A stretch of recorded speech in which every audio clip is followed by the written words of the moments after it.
Hello guys, so welcome to another video. So nandito tayo ngayon sa Marble Mountain. Ayan, Marble Mountain guys. This is 20 minutes away from the Da Nang City. Ayan, so if you want something na adventure tapos relaxation then at the same time, you can go here sa Marble Mountain. Ayan, so mataas ito guys, mataas siya pero kailangan ng konting hike para marating yung top. Pero doon naman sa mga hindi kayang maglakad or mag-hike or umakyat sa maraming steps, ay meron naman guys na elevator papaakyat pero hindi yata makikita lahat pag gumamit ng elevator, so kailangan pa rin na umakyat sa taas para makita yung buong view ng Da Nang. Ayan. So meron guys na entrance ticket paakyat dito sa Marble Mountain. It's 40,000 Vietnamese dong. Ayan. Tapos kung gagamit naman ng elevator ay may additional guys. Hindi ko na naitanong kung magkano yung additional na nabayad pag gagamit ng elevator.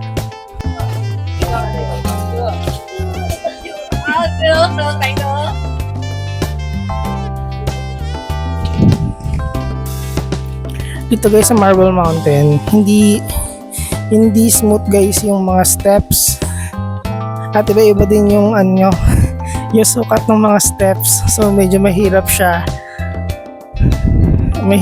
akyatin at hindi siya pwede doon sa mahinaan tuhod.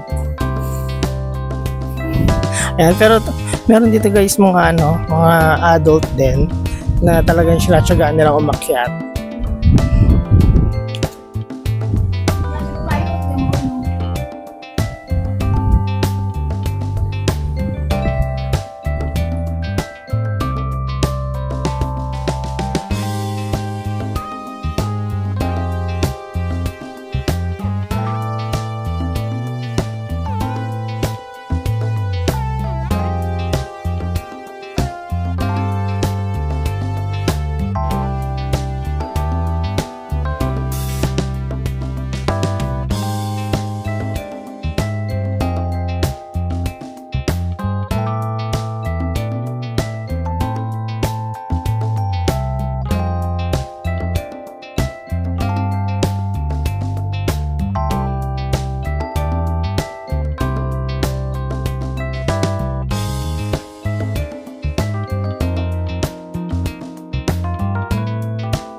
And if you want relaxation guys sa tabi ng dagat, dito yan guys sa Maike Beach sa Danang City. So free lang guys ang entrance fee dito sa Maike Beach. Do malaki yung area dito na free admission. So lakad-lakad ka lang dyan at mag-relax. At maraming friendly guys ng mga tourists dito, pati yung mga staff ng mga restaurants and bars. Lalo sa gabi guys ay nagbubukas yung mga restaurants and bars na iyon. So malaki guys yung open na beach para sa public, at meron din guys na meron mga privately owned.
And also guys, don't forget to visit yung kanilang Dragon Bridge.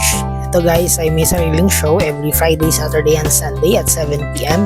Fire and water show guys yung hina-highlight nitong Dragon Bridge.